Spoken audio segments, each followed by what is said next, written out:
Welcome to Gambling with an Edge.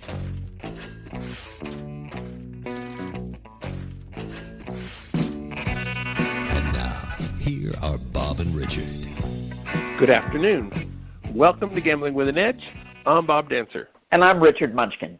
Our guest today is Spencer Robinson, who is currently a talent and literary manager, a former blackjack team player, who was also bass player for the Lords of Altamont classic rock band.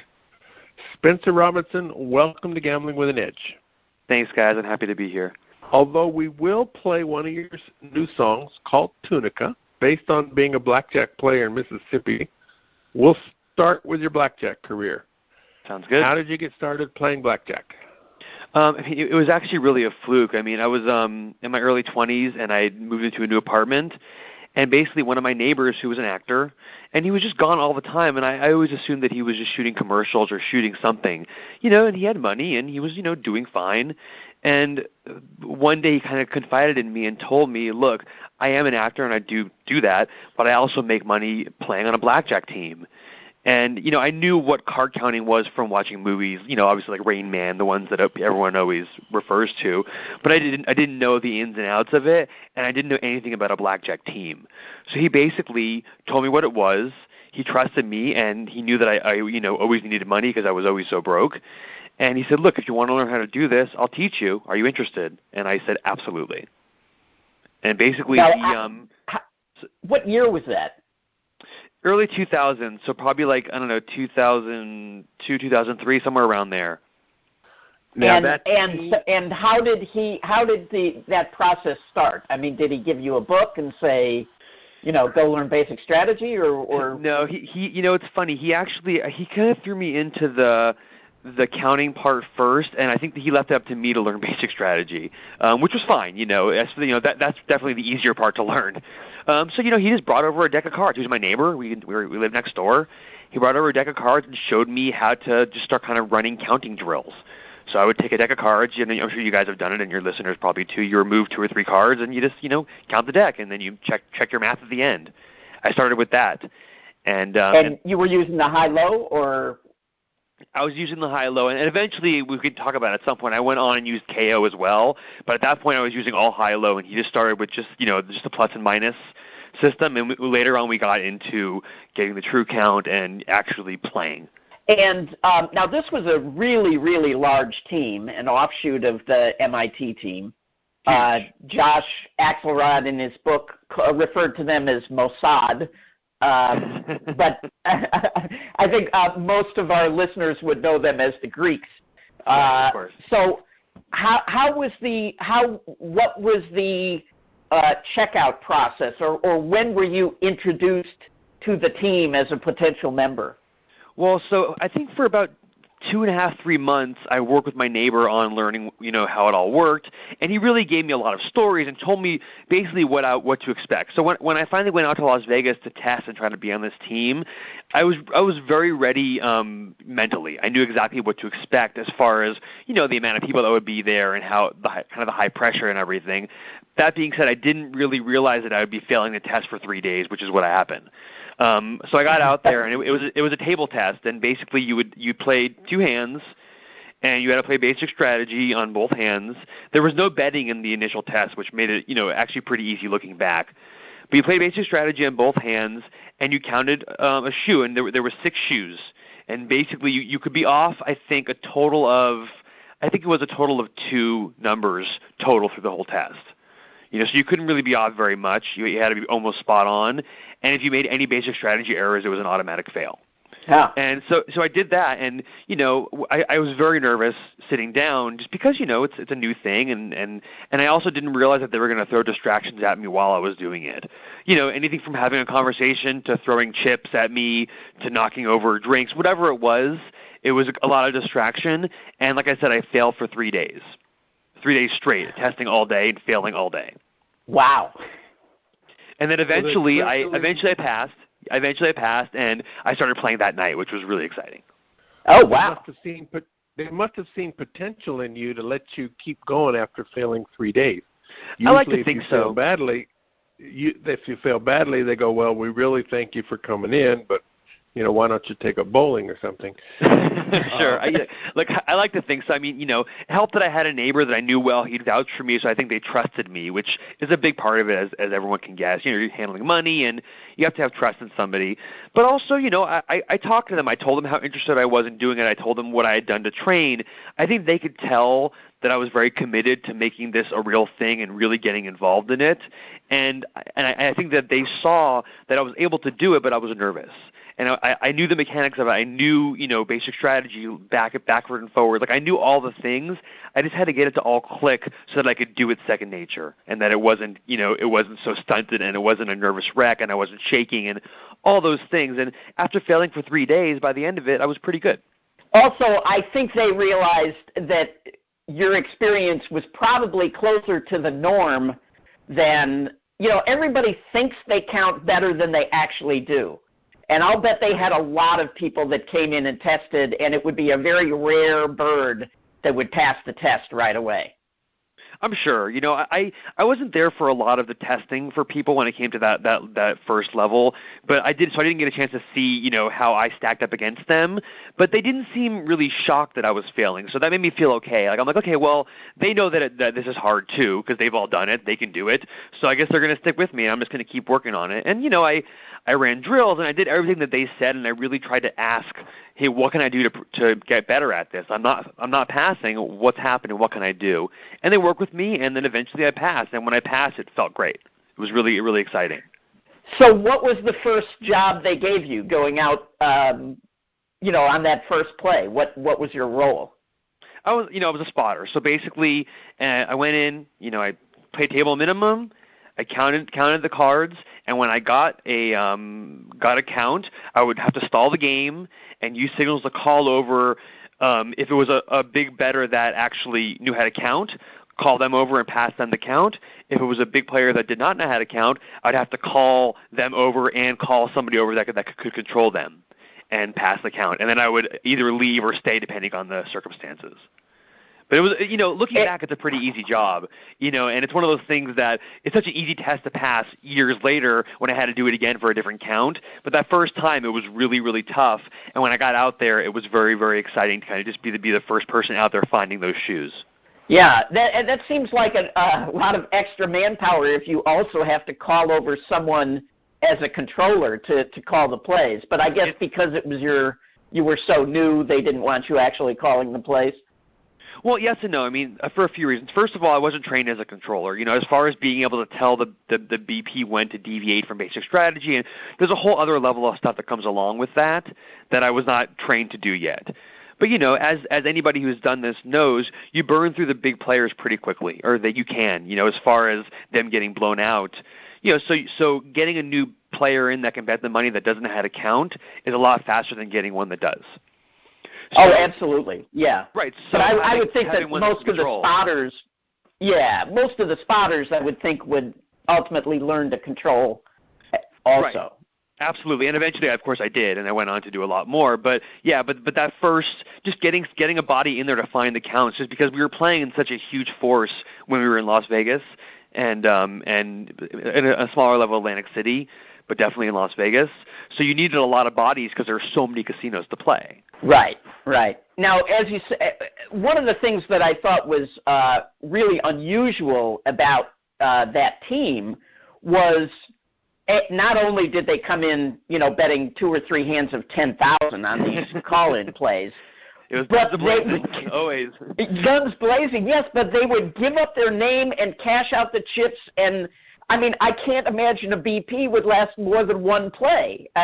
Because he would go and their rule was, and I get this, when you're dealing with that much money, like we always will, have the CTR filed. We always will give up our real name, real ID, no shenanigans, because that is a way to get a lot of extra problems when you start, right.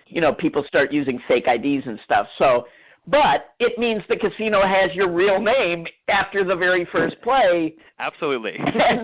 and was that it? Basically BP's got to make one play and they were done, or? No, look, it wasn't quite that bad, because although the casinos obviously communicate, the name wouldn't get around as fast as maybe it would now. You know, I mean, look, when I was playing blackjack, if they were suspicious of a play, they were still pulling out loose leaves full of fax photos to look for you. You know, there was no email in the pit for them to look for pictures. So we're dealing with a little bit of a simpler time when it comes to technology, and the names didn't get around quite as fast as I'm sure they do now. You know, so the BPs would last a bit, and, you know, maybe if you get burned in Vegas, you wouldn't go back to Vegas for a couple months. You go play somewhere else. You know, and it wouldn't always follow you, and now eventually it started to follow you places. But as far as like doing a CTR and using your real name, this team, we were dealing with a lot of money, obviously, and we wanted to do everything as fully legal as possible. I mean, really above board. You know, taxes were paid. It was all done legal, because you don't want to do anything illegal and risk having the money taken away or having any kind of police activity. If everything you're doing is legal, then nobody can ever call the police on you.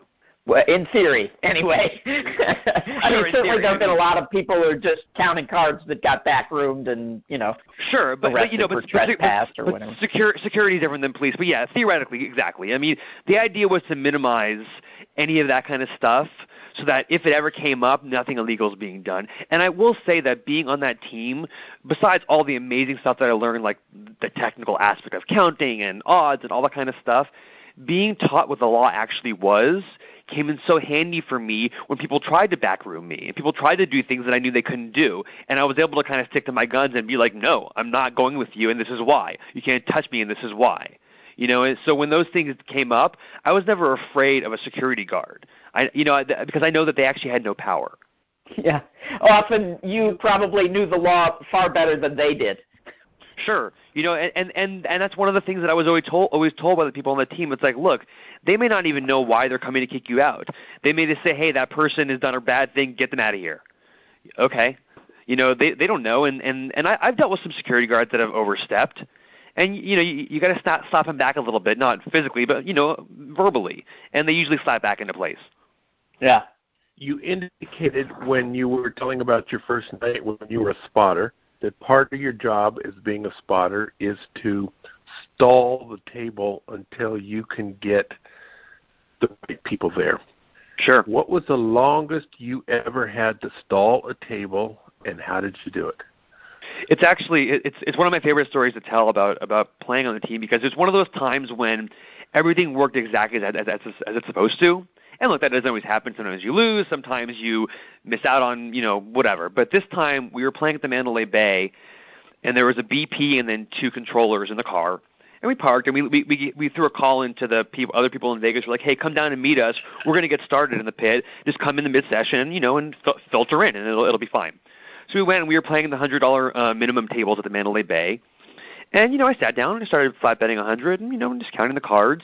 And you know, within a few minutes, I got a count. I'm like, great. So I look up now, and I see my BP sitting at a table playing, being controlled by the other controller. Which, okay, so, and, you know, and yeah, I know I got to stall, no big deal, right? So I start stalling. I put my hand over the betting square because, you know, that gets everyone's attention and stops the dealer from dealing. And I start asking questions. I mean, you know, dumb questions. Yeah, you know, what are the good restaurants in the Mandalay Bay? What are the good clubs? You know, where can I get a steak? Where can I get this? And then when they started getting tired of me asking these really dumb questions, I started asking questions about blackjack. How does surrender work? What's insurance? I don't get it. Explain it to me. That still doesn't make sense. Explain it to me again. You know, and I stalled for about 5 or 6 minutes. It was a long time. But I will say that I let no cards go. And when the BP finally got over there, I called him in. And it was, like I said, it's the way that it works in a movie. He sat down, he started betting. I kept flat betting the 100 just because it would have been awkward at that point for me to get up and run away. And the dealer busted every hand. I mean, literally every hand. We made about $38,000 in that, like, 15 minutes we played. And we ended up leaving with no attention at all. They didn't even ask him for his rating card until he was up 15 or 16 grand. And we got out of there, and we called everybody else. Said, you know what, just go back. We actually already made a bunch of money and got out, and we'll move on to the next one. And it's one of those times when things work exactly as they're supposed to. Like I said, the way they do in a movie when they have a card counting scene, and like everybody wins, and it's easy, and no one gets thrown out. Right. Well, that's the way it is in the early part of the movie before the plot thickens and the right. extra things get in there to make it more You got to get some tension in the movie. Always, yeah, of course. Yeah, but it was like, it's a beautiful thing, as we always say. It was really nice to get in there. And I mean, like I said, they barely noticed the guy. He was betting, he was making money, and no one seemed to care at all. And that so rarely happened. Yeah, actually, there was a period back then when Mandalay really just did not sweat the money, and it was a really great place to play back then. It was, and it was funny. I remember I called them once. I was going into Vegas for the weekend with some friends, just for and I wasn't even planning on really playing because it wasn't a team weekend. And if I was going to go and play for a smaller bit of money under the same name, that would look weird. So I just called Mandalay Bay. I'm like, look, I'm coming there. I'm bringing my girlfriend. I'm bringing some friends.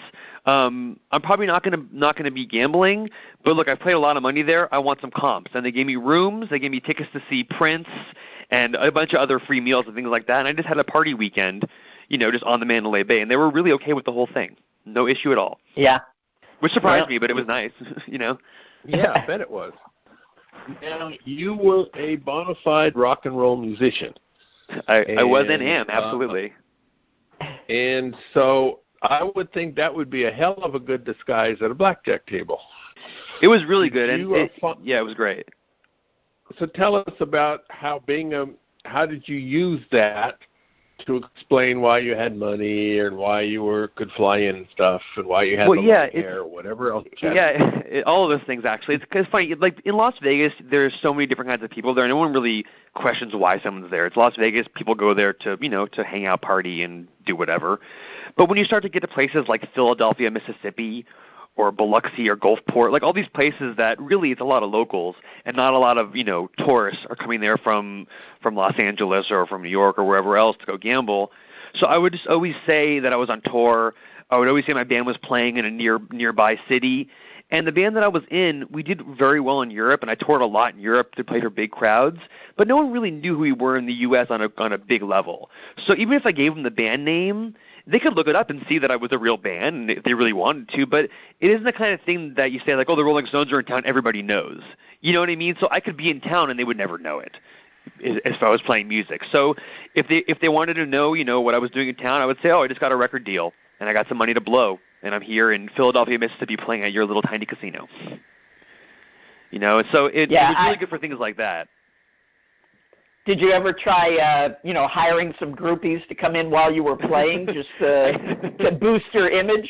I did not do that, but I did play the Imperial Palace, which I guess is gone now. But when it was there, I did take somebody there to play as like a bandmate, and they actually wore a disguise. I went as myself because I looked like I was in a band, and they wore a disguise and wore a wig and the whole thing, and they came as my bandmate and did shuffle tracking at the table with me.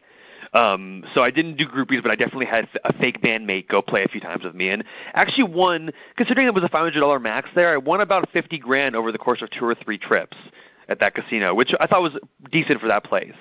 And they actually, it was really funny. They loved me, and they would close a table for me. So it was a really nice environment to play in.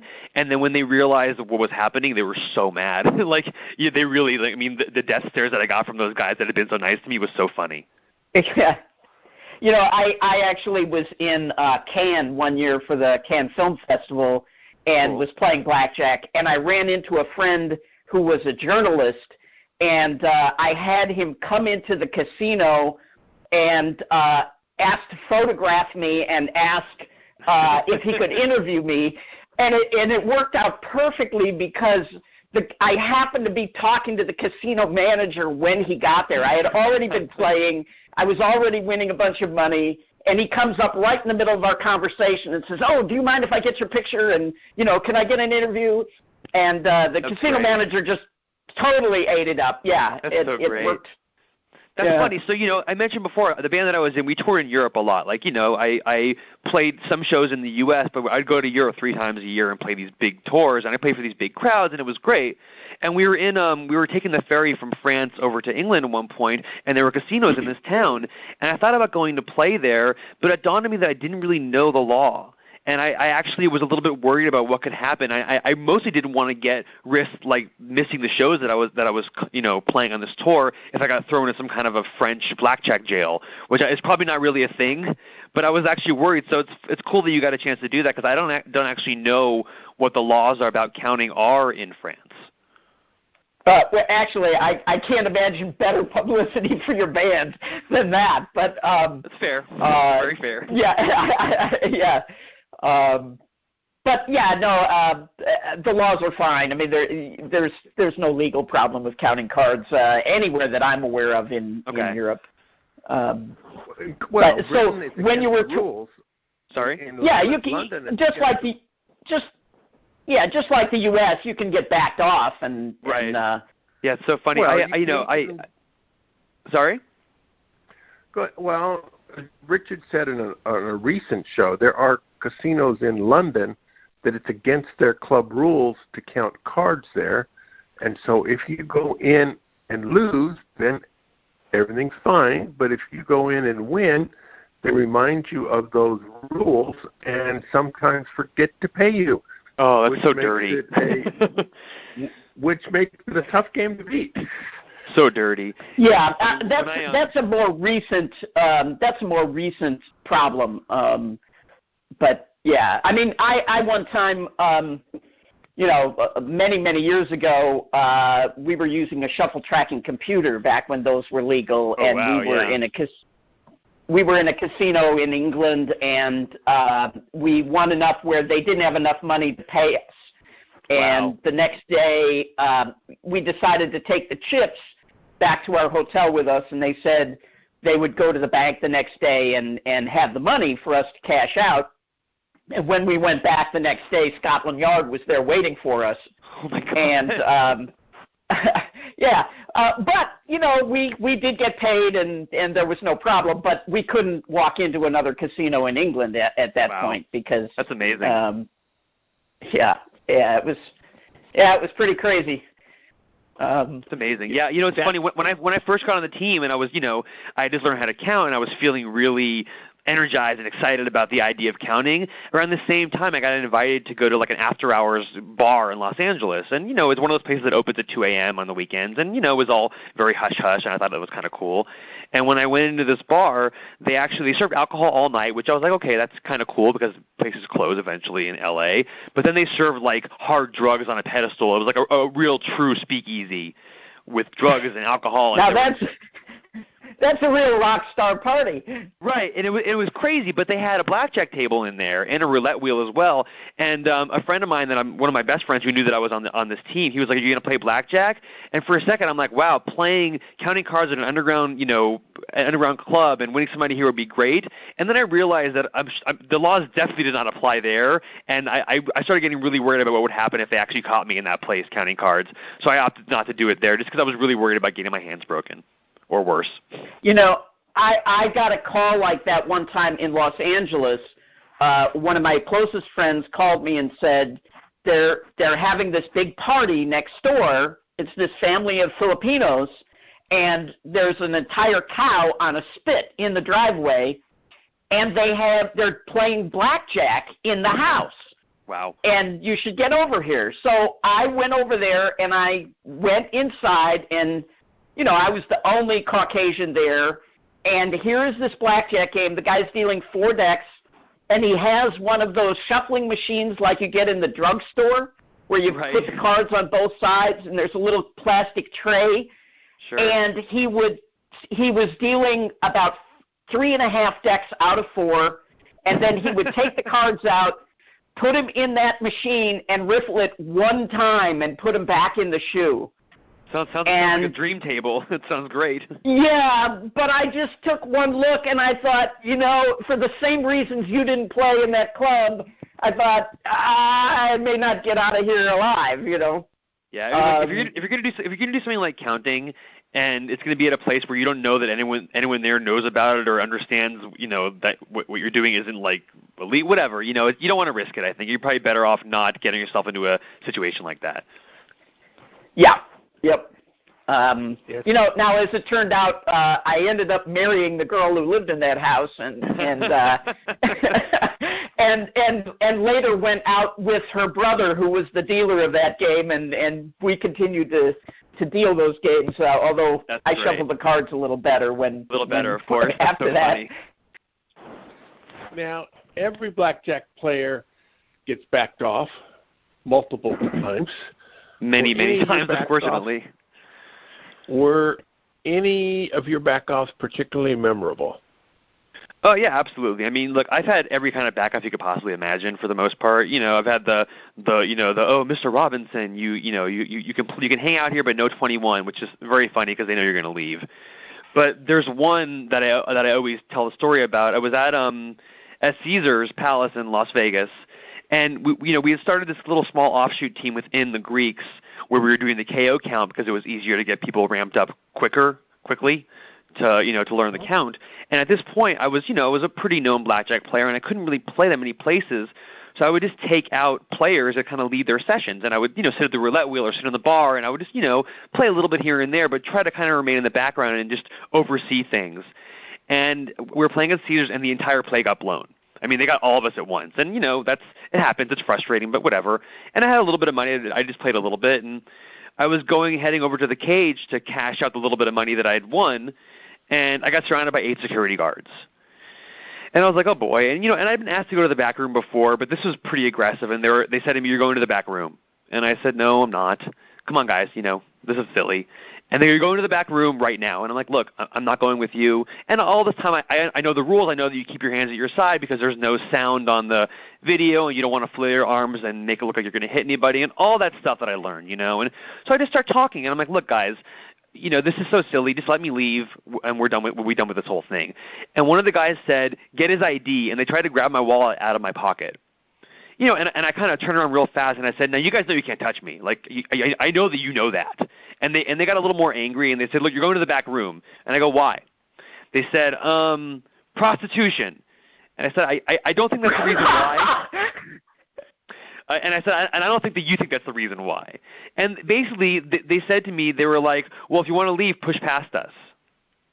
Which, is fairly savvy, I guess, because knowing that if I push past them, it's assault. And I know that because the people on this team taught me that you can't push a security guard. So finally, after, so much time of just trying everything I could to convince them that they needed to leave, I pulled my cell phone out and I said, look, I'm calling the cops now. I've been kidnapped, and I'm going to call them, and I'm going to get you all arrested. And they parted like the Red Sea. And as I walked toward the door, they actually followed me toward the door. And as I walked out the door, they gave me one last push in my back to push me out the front door, which was silly, yes, but it was all funny, fine. But I guess for them it was kind of getting that last little nudge in. And it was one of those things that they wanted me to go to the back room for, probably just to get a better photo of me or to get me to sign the No Trespassing Act or whatever it was. But I wasn't going to go, and eventually they realized that I wasn't going to go. And that's one of those things that I'd seen people kind of fail at before when they would get really scared by security guards and they would just go voluntarily to the back room. And I'd said early on that was never going to happen because I knew that they couldn't hurt me. I knew they weren't going to hit me on camera in those casinos. That was never going to happen. There was no way that the corporation that owns these casinos was going to beat somebody up on the floor. So as long as I kept remembering that, I knew that I was never going to be forced to do anything crazy in these casinos that I didn't want to do. Yeah. Although I do have a friend who was beaten up on the floor at Mandalay Bay. Really? I guess maybe it's better that I was so ignorant to the fact that it could happen. I assumed that would never happen because they're on camera. But I guess people do lose their minds and do stuff. Well, yeah, and obviously it's not the corporate policy, and the guys at the top would be aghast, or were aghast when they found out what the idiot security guards had done. By the way, it'd be a really funny corporate policy if it actually was. It'd be a great line in the corporate bylines. Beat up anybody you want. Yeah. We've had a lot of former online poker players on this show, including one of the co-hosts. Spencer, were you an online blackjack player, and did you find those games beatable? Yeah, it's actually funny. At one point, and this is not something that I discovered, people on the team discovered that, when those internet casinos really started popping up in droves, they would offer bonuses. And what they would do is they would say, hey, you've joined our casino and you deposit, say $100 into your casino account. We'll match it with $100. So now you got $200, and which is great. But of course you couldn't then cash it out because that would be free money. They would say now you have to play, 10 times your account in dollars, and then you can cash out whatever left. So then you got to, play $2,000 worth of, any game you want in our casino. And what we realized, or someone on the team realized, is that mathematically, if you bet $1 a hand, you're only expected to lose X amount. Your edge is not that, your disadvantage is not that small. So even at the end of betting $2,000 at $1 a hand, you may have $160 left. You now made $60, and it seems like a really kind of a lot to go through for that small amount of money. But we started doing it with every online casino. And I was doing it, every casino. I signed up for every one of them, and I put money into every one of them, and I paid my my initial whatever it was, and I cashed out the money, and I made about 25 or 30 grand doing that, and over the course of about a half a year, which is it's legitimate money, and it's legitimate money you can make while sitting at home in front of your computer. So it's one of those things that I would just do in my free time. I would just sit there, and I would just had like a little counter, so I kept track of what I played, so I would never play too much. I would play the exact amount of money I needed to play. And then I'd cash out, and you could do it once per casino because there's only a sign-up bonus one time. And eventually they got hip to it, and they started calling us promotion abusers, which we were. I abused the hell out of every promotion and made a bunch of money doing it. And it was great for a while, and then it went away. But it was a really cool thing to do just while you were sitting at home waiting for the next blackjack trip or waiting for lunch or waiting for whatever. It was great. Yeah, I agree. And I've said on the air numerous times, it was by far the most lucrative gambling endeavor that I've ever been involved with. I was doing it at a much bigger level than what you're talking, but it was a gold mine when it was there. And I did it at a bigger level at some point too. I didn't do it like there was people that I knew that were making very, very big deposits, and I didn't have as much cash lying around to do that kind of thing. But it was great. It was really nice to be able to make extra money in between playing. And I played a little bit of online poker here and there, but I wasn't great at it. I was fine and made a little money here and there. And for me, I was I had left my job and just wanted to play music and play blackjack. So if I was in between blackjack trips and I was just playing gigs at home or I wasn't on tour or whatever it was, I wanted to make some extra money. It's like, why not? I had free time, and there's a way to do it. It was actually really cool. It was a really great and, like I said, very lucrative way to pass the time, and really fun. Like, it was so silly that it actually worked, but it did. Yeah. Now, did you have as you say, back then the communication was nowhere near as good as it is today. Right. But did you have this strange balance of being both public and private and trying to, like currently I still play, but I'm also a public figure. Right. But I don't. So I try to keep my face out of the public, so that I can still play anonymously. I mean, did you have those issues? Well, I'm talking about blackjack with you guys now, and I've talked about it in a couple of other forums just recently. But back then, I never talked about it. I'd be in a band, and I do interviews for the band that I was in. And I never brought it up. It's one of those things that my close friends and family knew that I was doing it, but that was it. I just never discussed it. So if I was publicly anywhere for playing music, that only helped for me being a blackjack player. It's one of those things that, unless I didn't want them to know my name, but I wasn't in a band that was so big that my name was like, a household name. Maybe some people in France knew who I was, but nobody in Tunica knew who I was. So it's like, no one was ever going to make the connection that I was a professional blackjack player. If anything, they would have heard the band that I was in, and that's about it. So it ended up not really being an issue for me. And now I don't play blackjack anymore professionally, so I don't mind talking about it now. Well, do you play at all? You say you don't play professionally, but, that's an itch that comes back often for a lot of us.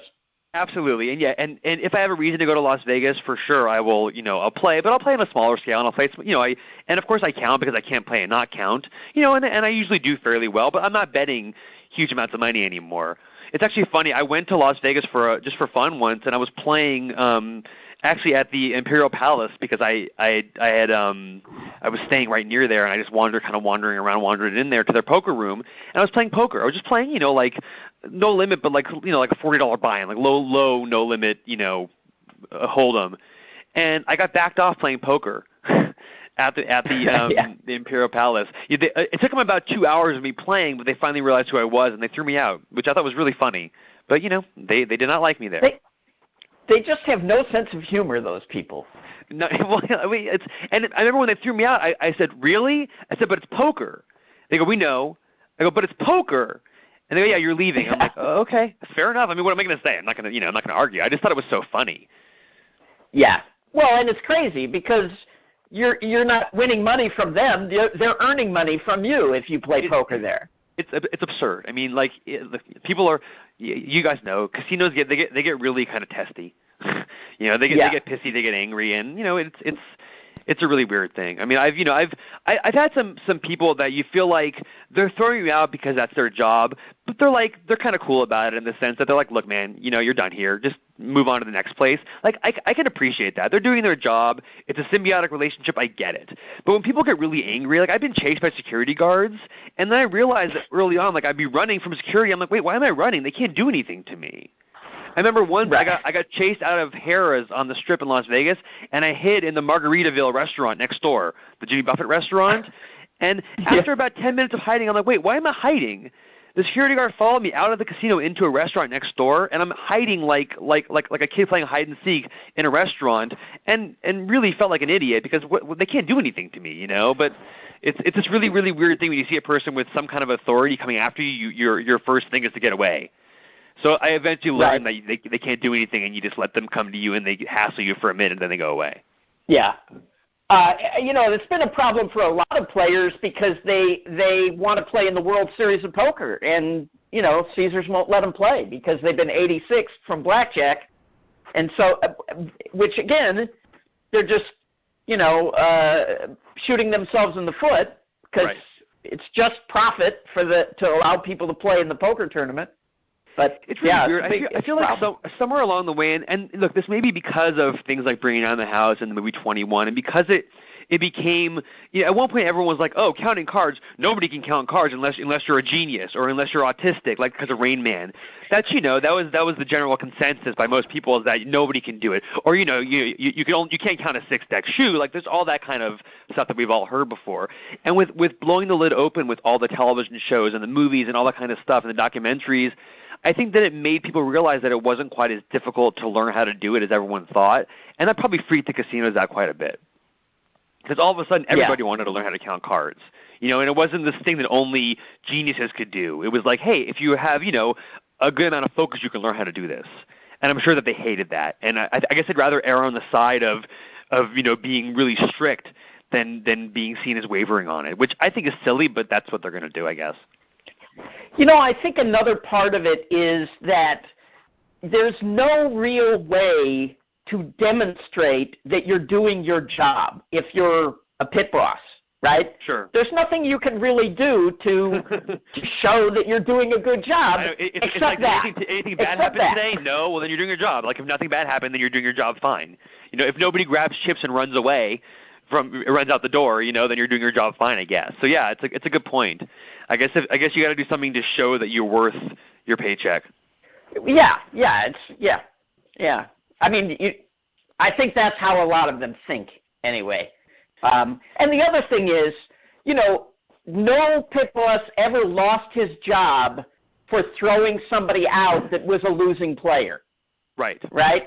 But they have lost their job for letting an advantage player win too much money. Right. So for sure. It's in their best interest to just have no action in their pit at all. They would like every player to come buy in for $100 and bet nickels.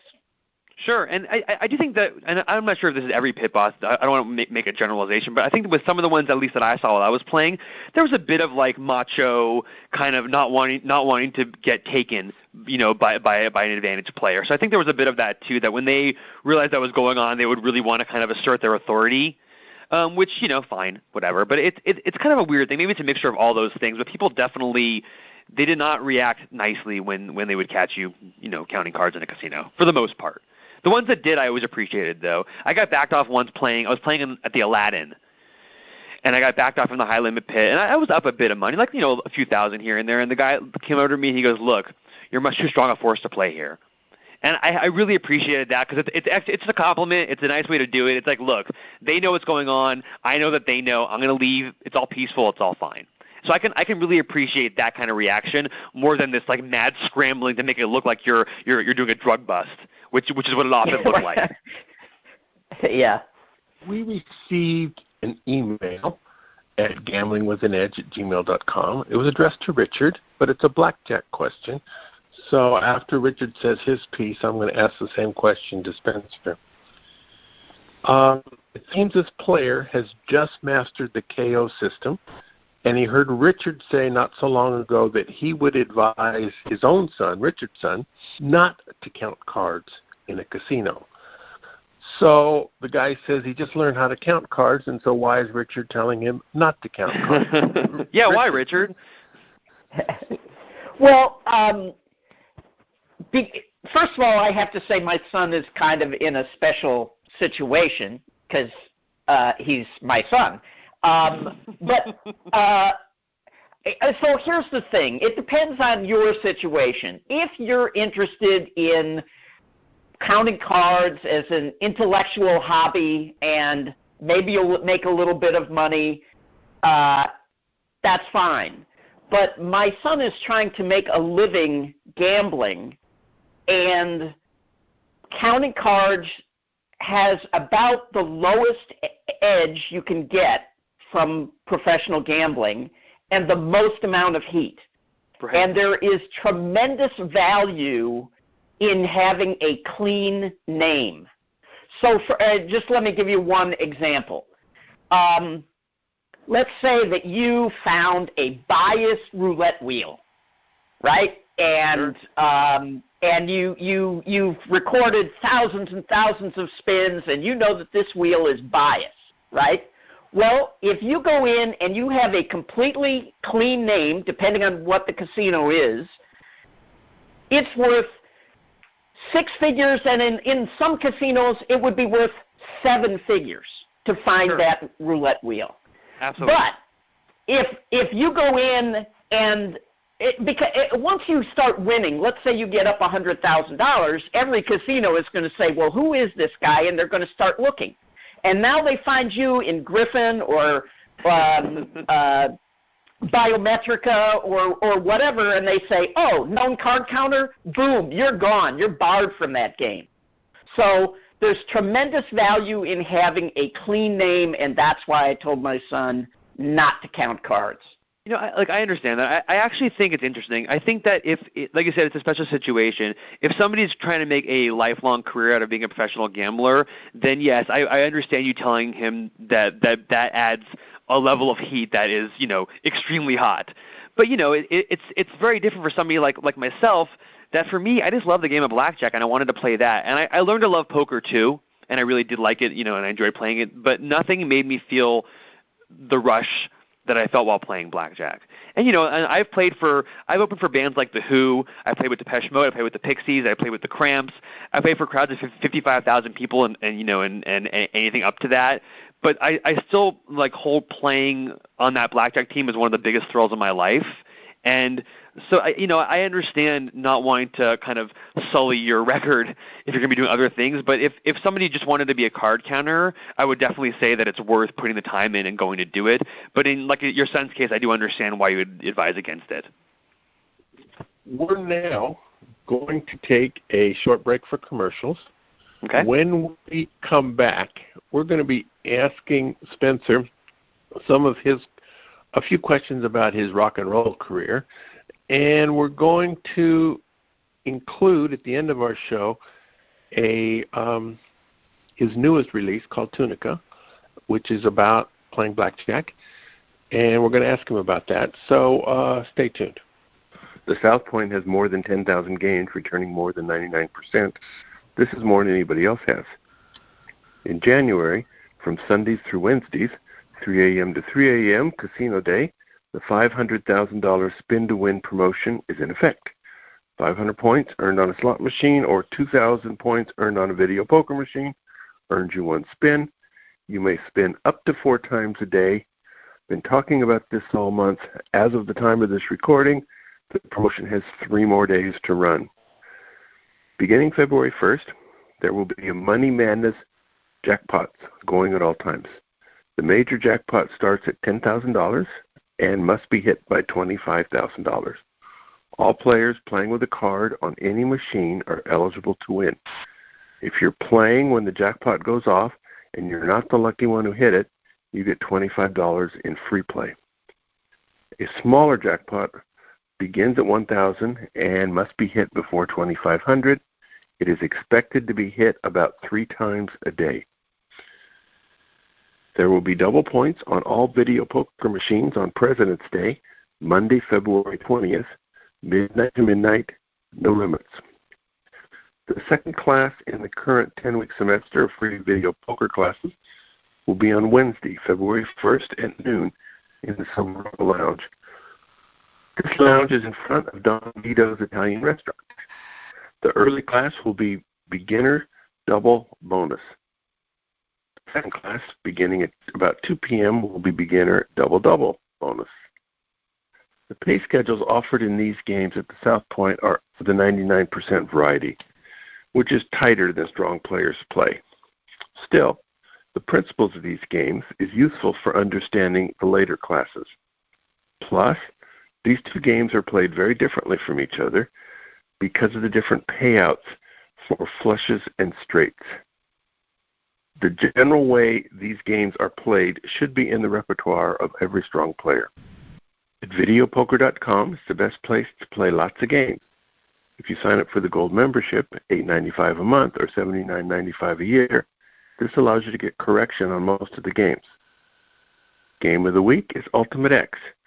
This is a 10-coin per line game where every scoring hand this time earns bonuses next time. It has become one of the most popular formats in video poker. This semester in the video poker classes at the South Point, on March 1st, I will be teaching 8-6 Bonus Poker Deluxe Ultimate X. This is a 99.7% game. Okay, we're back. We're talking to Spencer Robinson. Now, he played bass for the Lords of Altamont. Now, for those of you who don't remember the rock and roll history, Altamont Speedway in Northern California, 45 miles east of San Francisco, in 1969, which is a few months after Woodstock, they held this huge free concert in Altamont, headlined by Rolling Stones, Jefferson Airplane, Crosby, Stills and Nash and Young, others, Grateful Dead, although they never got on. Right. They had security from a Hells Angels biker gang who apparently were paid off in $500 worth of beer. It seems like these Hells Angels were seriously bad dudes who took their job seriously. 4 people died. Many others got injured. It kind of took some of the shine off of the Altamont concert. And so your group, Lords of Altamont, when it founded in 1999, 30 years after Altamont, apparently took that name as in remembrance of that concert. Well, so, I wasn't a founding member of the band. I came in the band after their first record, but basically, and not to be totally music geeky for a second, but that Altamont, that concert, that was the end of the hippie love generation. I mean, there was some spillover musically, but really that was like Woodstock had been such a peace and love experience, and this was the polar opposite. And if you've seen the movie Gimme Shelter, which is a documentary about that concert, it really, when you watch it, it doesn't look like peace and love at all. It's really kind of scary. And the band that I played in, the Lords of Altamont, they were really kind of that next phase of music that came out of places like Detroit, bands like the MC5 and the Stooges that were a little more angry, and those bands kind of led the way into what became punk rock. So the band was kind of referencing that change in going from kind of the peace and love generation to more of like the leather and kind of anger generation that became those early 70s pre-punk or proto-punk bands. and the guys in the band, a couple of them were bikers themselves, so they adopted the look and the kind of attitude of some of those 60s biker movies like Wild Angels and things like that, and put it on stage. And we kind of had this really tough image, and we played really tough, fast, hard music, and it was just rock and roll and really kind of crazy. Did you have, as part of your band, did you ever get to meet any real Hell's Angels? All the time, actually, yeah. They, and I didn't get a chance to talk to a lot of them, but they'd come to the shows, and for the most part, everyone was pretty cool. There was a little bit of, tension here and there in some places, which, happens, but for the most part, everyone was pretty cool. We did go back to the Hells Angels clubhouse one night in the south of France. We were on tour there, and one of the guys had come to a couple of the shows, and he's like, look, you're coming back to the clubhouse with us. And we said, okay. And I don't think we had to go, but I think we had to go, if you know what I mean. They really wanted to go back there and party with them, which was fine. And, it was a long night. We went back there, and they woke up a couple of their prospects, which are the guys that are trying to get into the club, to have them serve us drinks. And the guy in this biker gang played us a record of his band, and we pretended to like it, and and did like that whole thing, and made sure not to look at any of their women, and the whole thing, and it was fine. And we were there for a few hours drinking, and it was all a very kind of fun experience for the most part. And for me, it was kind of funny because the clubhouse looked like, if you were going to make a movie about a bike club, that's how you'd make the clubhouse look. Like, it had all the things you'd expect it to have. The pool tables and the pictures of the old gangs and, like, motorcycle helmets, all the things that you'd put there if you were, like, a prop guy for a movie. They were all there. And the thing that I thought was so crazy, though, is that when we left after being served all these drinks and, and pretending to like the guy's band, his terrible punk rock band, and all that stuff, they actually charged us for the drinks that we drank when we left. And we ended up having to pay a few hundred euro in all the drinks, which was a drag, because that's one of those things that we didn't know was going to happen. And, you're a working band on the road, you're not making a lot of money. So, but it was fine. They were pretty cool for the most part. And, a lot of bikers came to our shows, and everyone was pretty cool. And I just think that people like rock and roll, and whether you're a biker or whether you're, a suburban kid, if you like rock and roll, you like rock and roll. And we had some really great shows on the road in Europe. Yeah, I can't imagine you telling the Hells Angels, no, you're not going to pay the €100. Just don't see that happen. Oh no, we paid very quickly. it was fine. So now you're on a solo career, I guess you call it. Yeah, I decided, I'd been in that band for a long time, and I left the band, and I was, just, doing my thing, and I started writing a lot of songs of my own, and I was really trying to figure out what I wanted to do musically, because I like a lot of different kinds of music, and like, what do I want to do? I don't want to do something that's the same as the Lords, because I did that already. I did 5 years in that band, and I played some great shows, and I recorded some records, and it was really cool. And, as I've gotten older, I've gotten into bands, people like Tom Waits, people like Nick Cave, things that are a little bit a little bit more like weird, experimental, a little bit about some of the kind of darker things in life. And I just started writing songs about that kind of stuff. And actually, I recorded an EP, which is, it's 6 songs, or 5 or 6 songs, that length of a release. So I recorded 5 songs. And I putting it out on a small label in Wales that a friend of mine hooked me up with. And they're putting out like a physical product. But it's already online to download now, and people are downloading it and seeming to like it, which is cool. And actually one of the first songs that I wrote, the first song that I wrote for the release was about gambling in Mississippi. That's one of the first things that I wanted to write about because it meant so much to me, and it was such an important part of my life. And I didn't really have a way to express it because I don't write books or anything like that. So I wrote a song called Tunica, which you guys mentioned before, that's about playing in the South and about the first time that I went to the South to play blackjack. So the song, which we're going to hear shortly, it does mention going to the seashore where the ships never leave the shore. Right. and it does mention a few other things related to gambling, but to me it seemed like there were relatively few mentions of the actual blackjack experience. If I didn't know that was about blackjack, I would not have gotten that from the song. Which I think that's kind of the point. No, I think that's the point. The stuff that I write is not super literal. I mean, it's not like so abstract that it doesn't make sense. But I like songs that are open to interpretation. That's what I've always liked about music, is that, a song really means different things to different people. And when I was growing up, all of my most important memories generally have some kind of a song or a band or something associated with them. Like when I used to go play sessions on the team, I listened to the Rolling Stones every time before I walked in.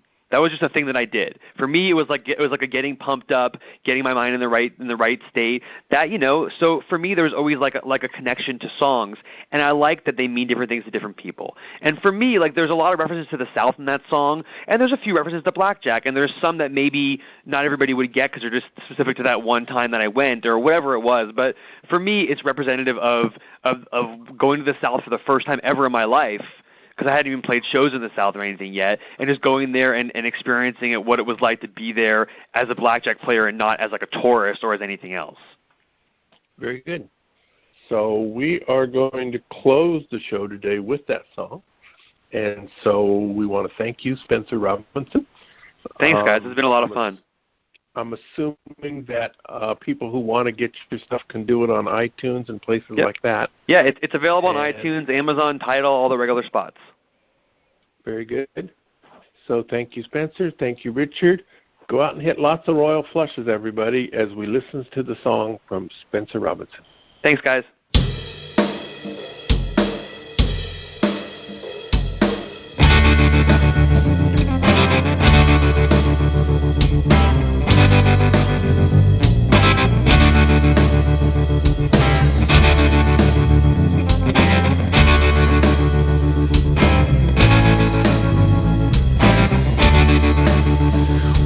Trees hiding all the madness.